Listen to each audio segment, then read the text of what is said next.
The lights inside the studio flared brighter than usual. Applause thundered as Cher walked onto the stage of The View, her black coat sweeping behind her like a curtain of power. The audience stood, some cheering wildly, others simply stunned by her presence. She looked every inch the legend bold, timeless, ready. But her eyes told a different story.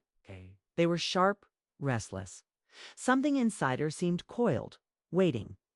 She shook hands with the hosts Whoopi Goldberg, Joy Behar, Sunny Hostin, Sarah N. They all smiled, but the tension was thick, like the air before a thunderstorm. Joy was the first to strike. "Cher," she said, laughing, "you've spoken out on every president since Nixon. Isn't there ever a time you just want to zip?" The audience chuckled. Cher didn't. Her smile stayed still, frozen. "I'll zip it," she said. "The day the world stops needing people who give a damn." The laughter turned to a quiet murmur. There was something in her voice, steady, cold, exact. Whoopi tried to change the subject. "So, you've got another tour coming up?" But Joy interrupted again, smirking. "I mean, really, Cher, aren't people tired of celebrities preaching? Like prophets?" Cher turned, slowly, calmly. But when she spoke, her voice cut like a knife. "You think I speak for attention?" she said. "I've had attention since before some of you had your first job. I speak because I've lived through real injustice. Because I know the cost of silence." There was a strange hush. The crowd didn't know whether to clap or recoil. Cher continued, voice rising. She spoke of broken systems, of leaders who lie, of women's rights being erased by people who pretend to care. "I didn't come here to sell perfume," she said. "I came because this show claims to stand for truth. I came to see if that's still real." Now, producers backstage were watching closely. A delay button hovered under someone's finger. The control room whispered. Sarah tried to cool it down. "But Cher, don't you think you've become too polarizing? Too divisive to unite anyone?" Cher didn't shout. She didn't need to. "You don't unite people by smiling next?" "Two liars," she said. "You unite them by standing when it's hard. Especially when they tell you to shut up and look pretty." In the control room, panic flashed. Was this going off the rails? Could they still edit this out? Then Joy leaned back and joked. "Maybe next time we'll book someone who didn't come looking for a fight." Cher stood, slowly, reached behind her ear, removed her mic, held it in her hand for a moment like it was something dangerous. "I didn't come for a fight," she said. "I came for the truth." But maybe that's the same thing here. Set the mic down on the desk, turned, walked off stage. The audience was frozen. Producers scrambled. The screen awkwardly cut to commercial. But something else happened, something almost no one noticed. For just half a second, a strange digital sound glitched through the broadcast, like static. But layered, like it was meant to be hidden. Viewers shrugged it off. It's just TV noise, maybe. Not everyone ignored it. Inside a secured CIA listening center at Langley, a technician named Maya Patel leaned forward at her station. She had been monitoring media feeds as part of an unrelated cyber operation. But her ears caught something unusual. She rewound the feed, played it again, slowed it. It wasn't static, it was code. She ran it through a decryption protocol. The results sent a chill down her spine. On her screen, one phrase appeared. Echo chain initialized. She stared at it, confused. That phrase hadn't been used in over 2 decades. Not since the program was shut down. Or so they thought. The cold hum of Langley's surveillance floor settled into Maya Patel's ears like a low pulse. Her monitor still glowed with the message. Echo chain initialized. The phrase repeated in a silent loop, every blink matching her breath. She leaned back in her chair, eyes scanning lines of audio code. This wasn't normal, not even close. She tapped a few keys. The glitch from The View had come in on a public feed, not a secure channel, which meant anyone watching had heard it. But only someone trained would know what it was. She opened the old CIA archive sections buried behind warning prompts and security locks. Red text scrolled up her screen. Project Echo chain status. Inactive classified termination minus 1997 purpose.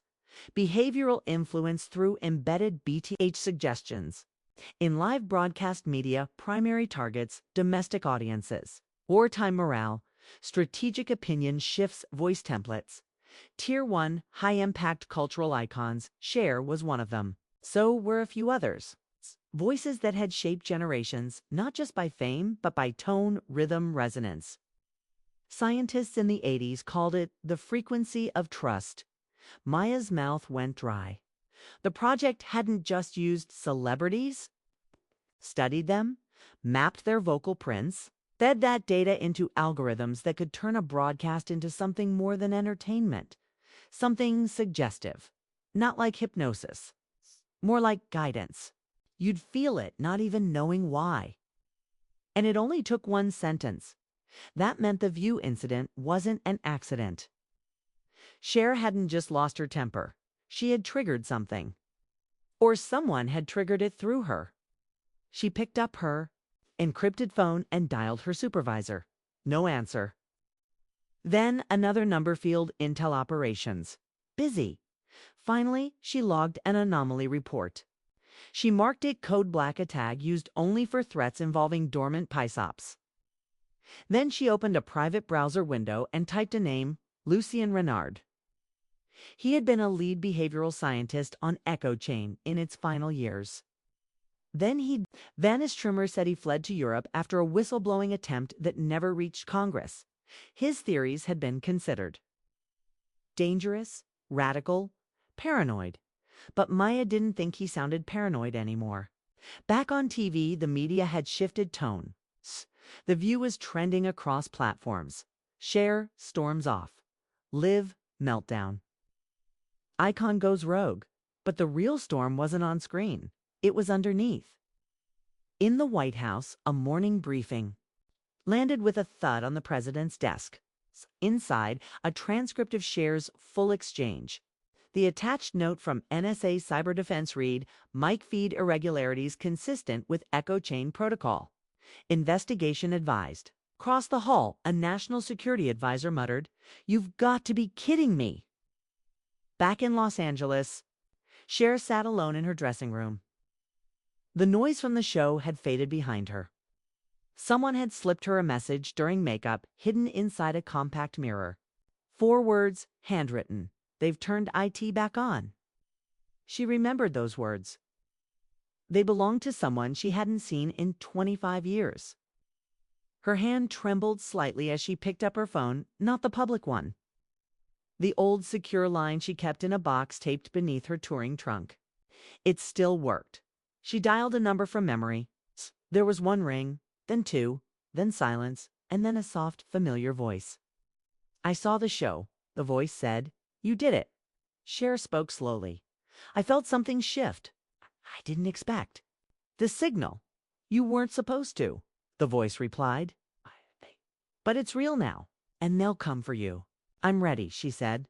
"No," the voice replied. "You're not. Not yet. But we are." Back at Langley, Maya's screen blinked again. Another alert. A new piece of metadata tagged to the View feed. A location trace. It wasn't from New York, where the show was filmed. It was from an abandoned NATO relay station in Belgium. Silent since 1994. Maya's hands hovered above the keyboard. The signal hadn't just been received. It had been sent. The Belgian countryside stretched quiet and pale beneath a misty dawn.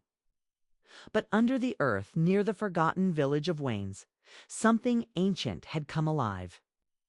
Beneath the roots of wild trees and a rusting NATO sign half swallowed by ivy, the old relay station pulsed faintly with new power.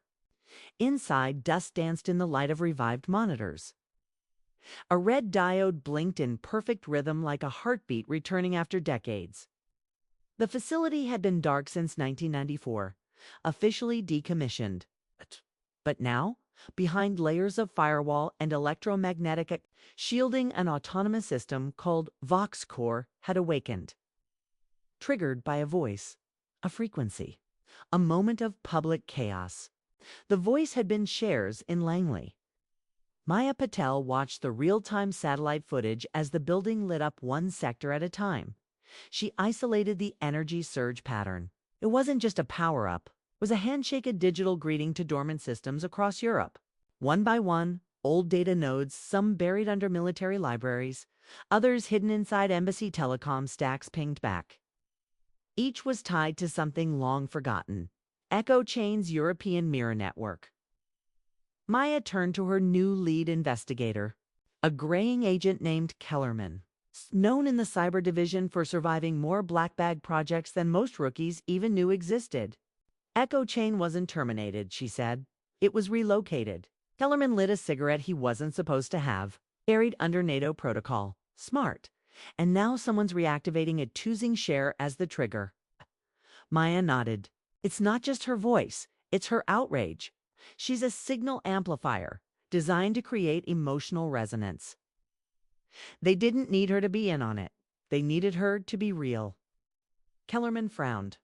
That's why the code was embedded in the mic feed, hidden in plain sight. Maya showed him a new analysis. The frequency Cher's mic transmitted during her last 15 seconds on view matched the exact sonic template used in early echo chain experiments, except now it had a digital payload. Meanwhile, in Los Angeles, Cher was on the move. She slipped through a quiet airport hangar, ducking cameras, accompanied by only one person, her personal assistant, Gabby, who had been with her for nearly a decade. Cher trusted almost no one. These days, Gabby knew that. And she also knew not to ask too many questions. Where are we going? She asked anyway, as the private jet's engine roared to life. Cher only replied Geneva. The plane lifted into the dark sky, and Cher opened a sealed envelope she had kept hidden in her coat lining. Inside, a photo from 1991, her, standing, with a group of unfamiliar faces in what looked like an underground war room. The back of the photo had only one sentence scribbled in black marker. If they wake it, we go dark. In a secure Zurich office, miles away from any known agency, a man named Elias Kaur watched a series of server lights turn green. He was supposed to be dead, declared missing after the fall of Yugoslavia. But here he was, alive, and not even Maya Patel had heard his name. He turned to a woman in a military jacket seated beside him. She had no known passport, no paper trail, just a codename, Celine. She did it, Elias said quietly. Cher activated the chain. The Vox Core responded. Too early, Celine said. The net's not ready. The other anchors are missing. Elias handed her a list. Names, coordinates. One redacted entirely. She pointed to it. Who's this? Elias paused. Anchor for a US-based ex-CIA. They wiped her file. But she knows what Echo Chain was built to do. Celine stared for a long time, then said we'll need her. Back in Langley, Maya's phone buzzed. A secure line, a digital voice. I need your help, it said.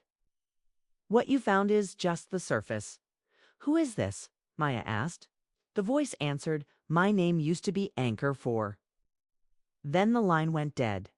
On a dark map spread, across Maya's screen, red pins blinked to life each, one a city where a sudden shift in public sentiment had occurred over the last 48 hours. Europe, Asia, North America.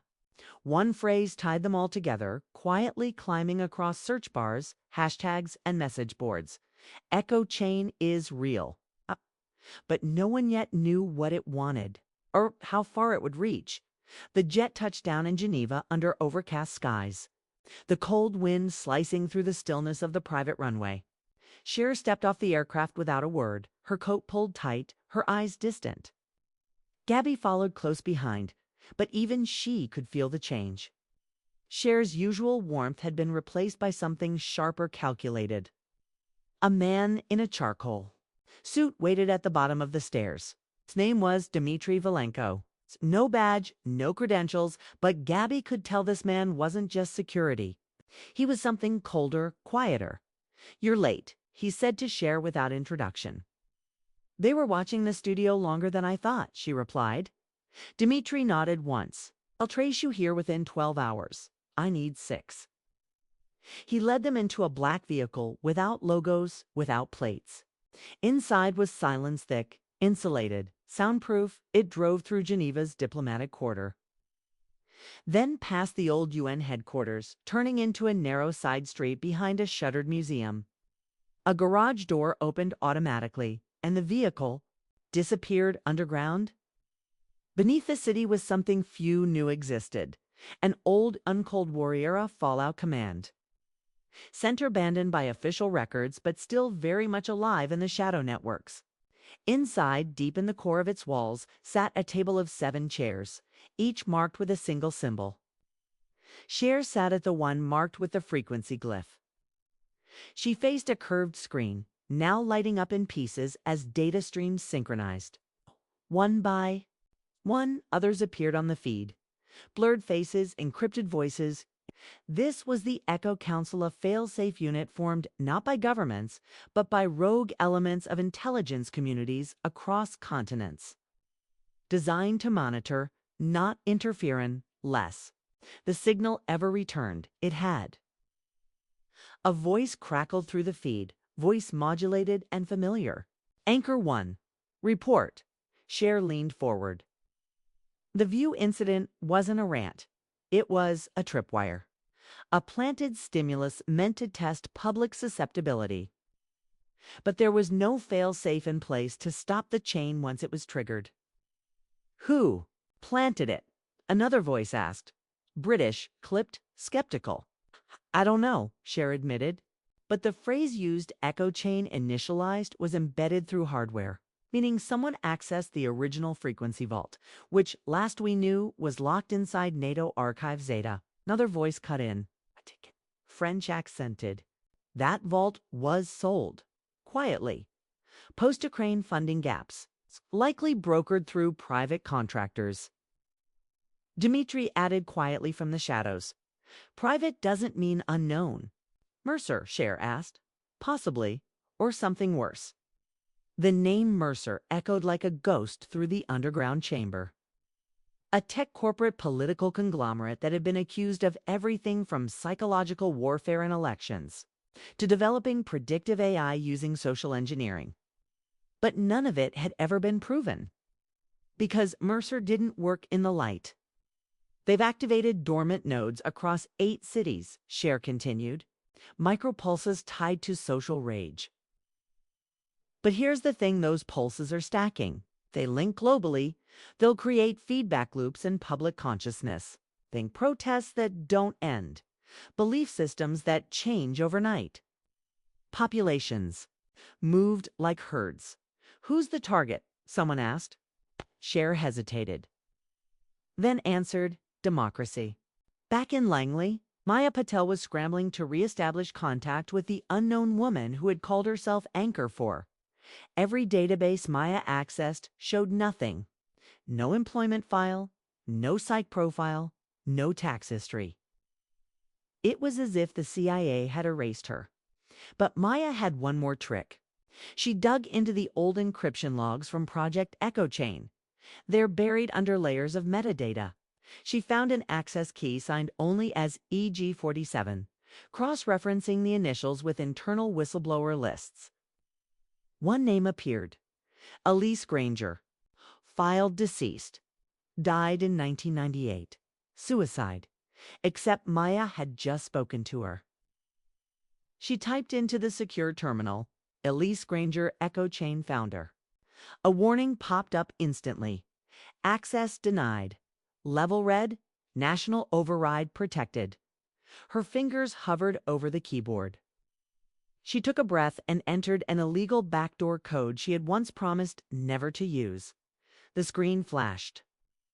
Then opened.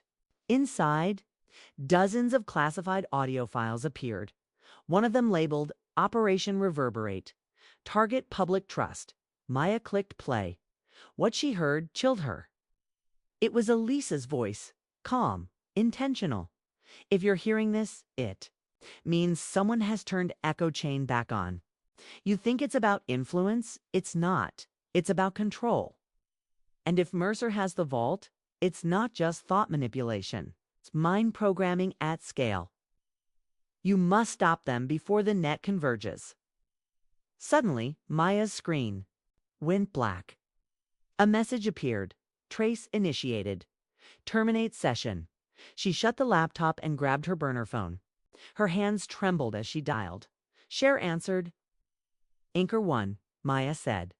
We have a problem. Mercer has a new target. Cher's voice was ice.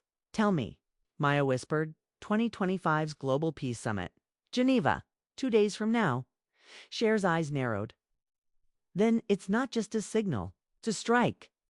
A cold fog drifted across Lake Geneva as security barriers went up around the conference hall for the 2025 Global Peace Summit. Inside, technicians checked every microphone, every broadcast uplink, every satellite patch. The world's most powerful leaders would be under one roof. Presidents, prime ministers, crown princes. And somewhere in the system, an invisible frequency was waiting to hijack the moment. In a side street apartment 2 blocks from the venue, Cher sat at a weathered wooden table, her coat draped over the back of a chair. Gabby watched from the kitchen, still unsure if what they were doing was legal, dangerous, or both. She had followed Cher through album releases, award shows, and heartbreaks. But this was different. This was war. Across the room, a small team of Tech's rogue contractors from multiple intelligence agencies worked silently. Their screens displayed sonar-style wave maps, sound packet breakdowns, and infrared schematics of the summit venue. Maya Patel arrived just after dawn, slipping through a side door and locking it behind her. I traced Mercer's last proxy server, she said without greeting. They've embedded a trigger code into the summit's main translation feed. It's audio-based. Once the Prime Minister of Japan starts speaking, the frequency will synchronize globally. Effect, Cher asked. Not mind control, not directly, Maya said. But it floods emotional regulation centers. People watching won't know why, but they'll start to feel betrayed, angry, desperate. You do that across a few million minds in different countries' spontaneous unrest, riots, chaos. Cher nodded slowly. And I'm guessing Mercer has political candidates in each of those nations ready to ride the wave. They always do. Cross town in a glass tower posing as a logistics consulting firm. Elias Corr watched the summit feed from a darkened operations floor. Celine stood beside him, scanning predictive models. Echo Chain was meant to protect democracies from being poisoned, Elias said. We built it to amplify truth. Celine responded coldly. But you forgot one thing. Truth is unstable. Once it resonates too loudly, it shatters. On the screens, the final preparations for the Peace Summit flickered.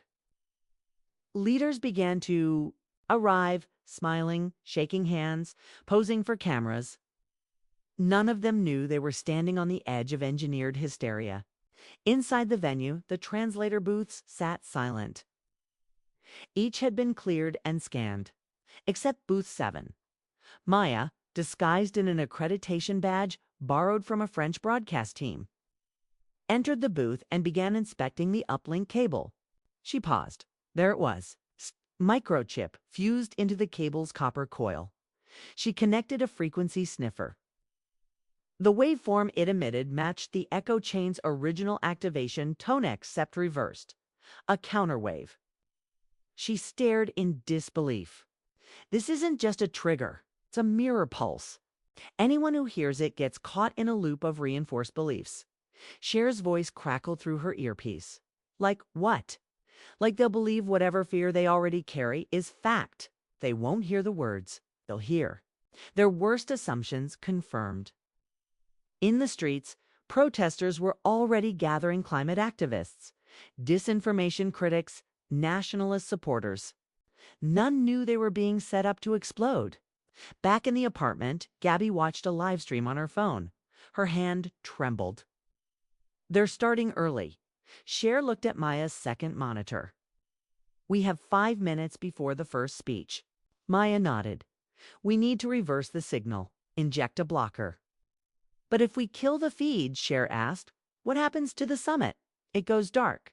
No coverage, no cameras. The whole world will think something worse is happening. That's Mercer's backup plan chaos either way. Cher stood. Then we give them neither. Not chaos, not silence.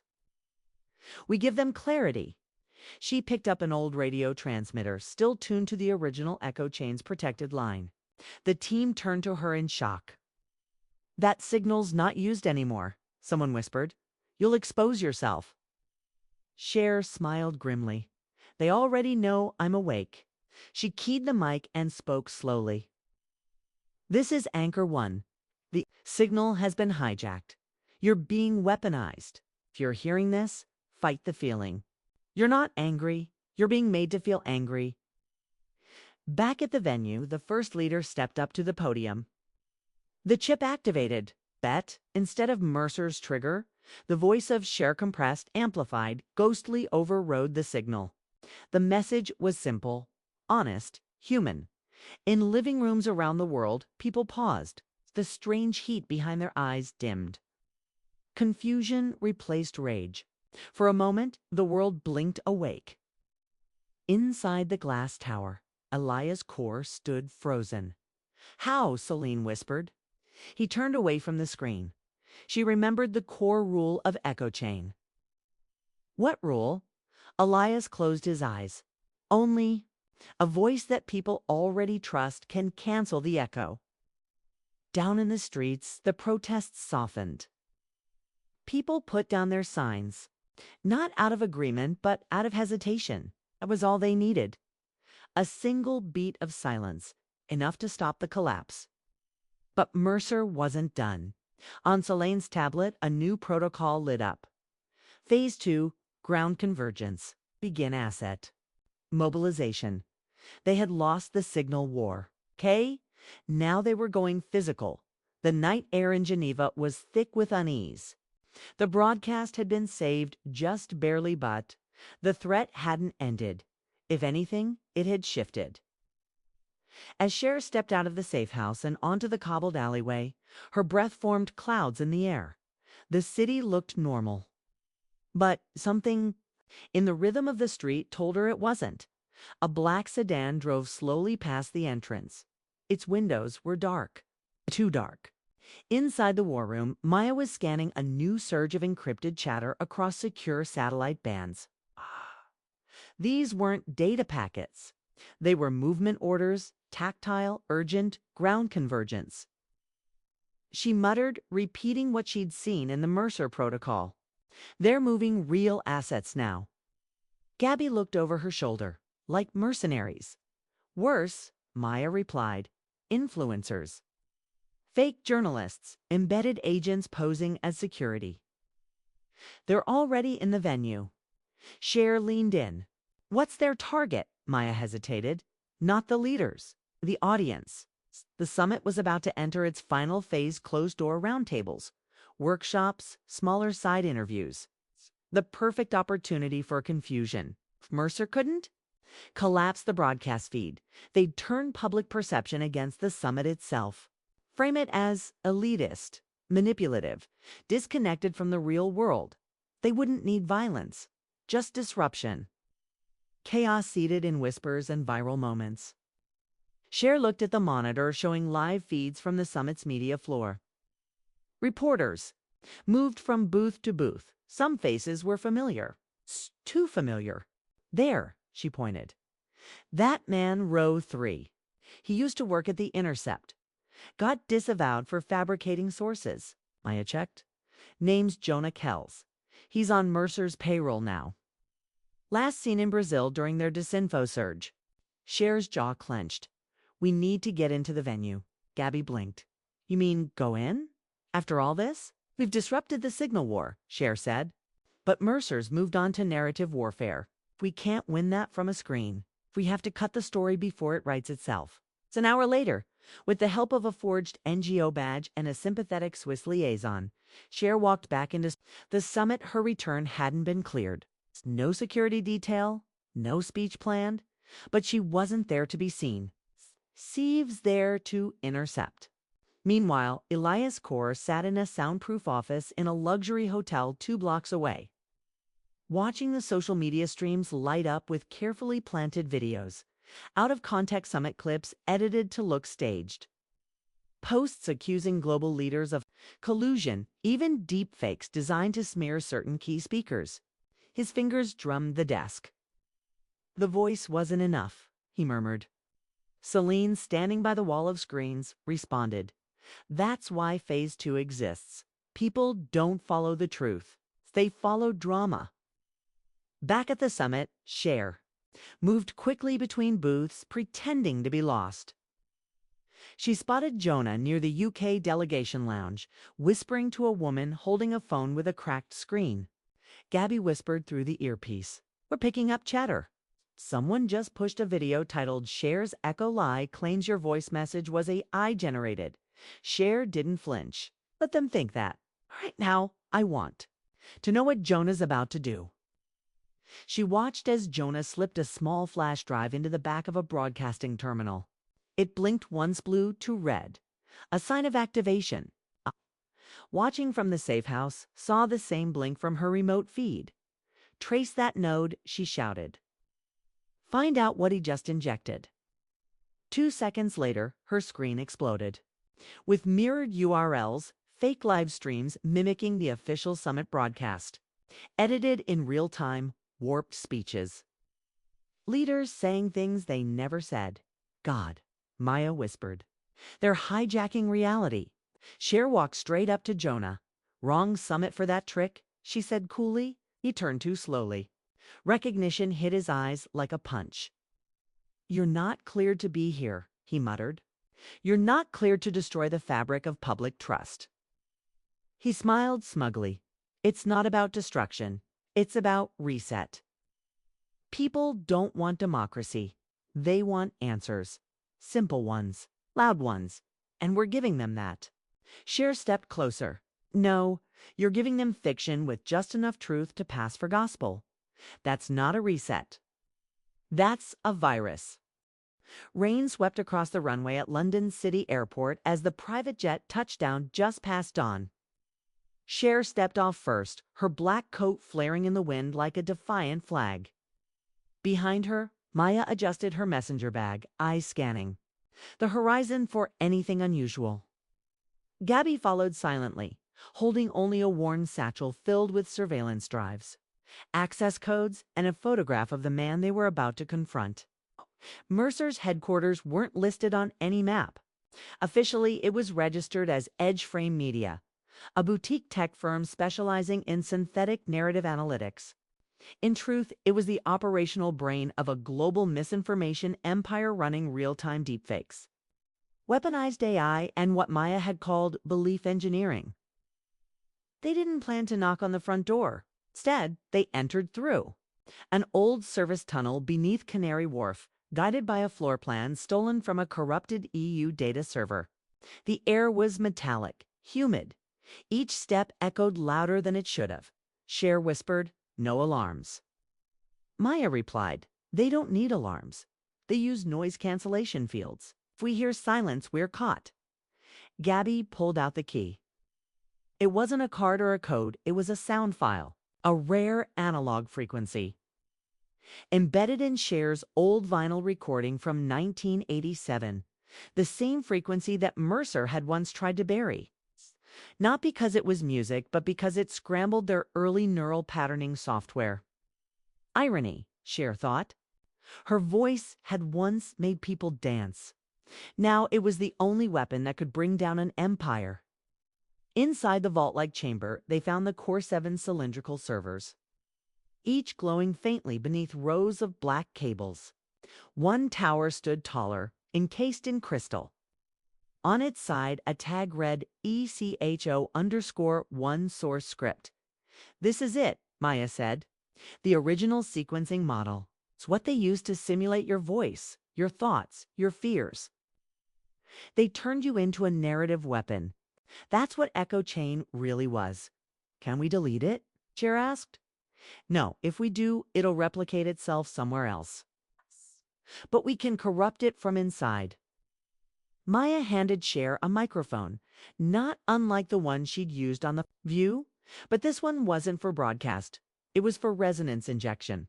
You need to say something, Maya said, but not a speech, not what they expect. You need to inject contradiction, doubt, something that destabilizes the certainty their model depends on.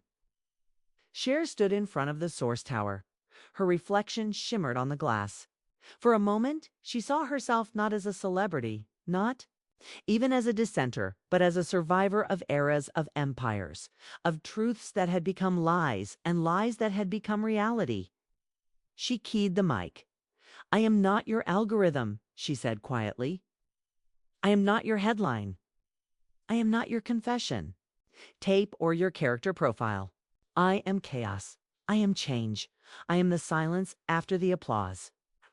And I refuse to echo. The waveform shot into the system like a pulse. Lights flickered. Somewhere deep inside the tower, the core began to shudder. The AI tried to adapt, to rewrite her voice, reshape her intent, but the contradiction was too strong.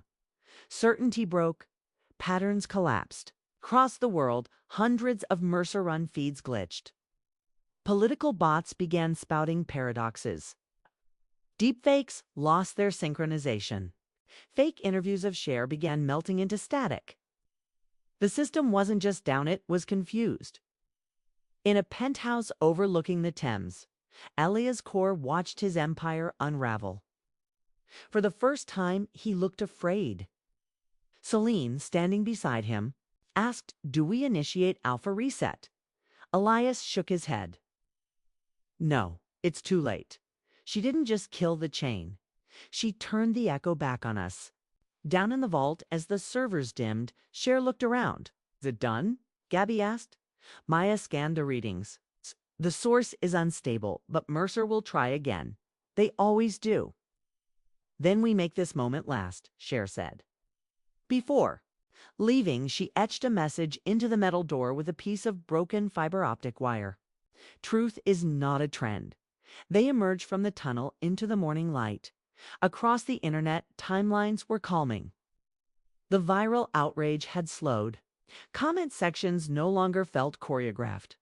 Was messy, fragmented, but finally human. Again. Later that day, as the headlines shifted from chaos to recovery, Cher gave one final statement, recorded from a rooftop overlooking London. No makeup, no studio, no backup script. I walked out of a show not because I was angry, but because I knew something bigger was happening. You felt it too. The pressure, the performance, the manipulation. They want us exhausted, so we'll believe anything they say. But I believe something else. I believe in the pause, the second breath, the chance to choose again. So choose again. And she left the frame. No outro music, no credits, just a beat of silence. The kind that made the world listen.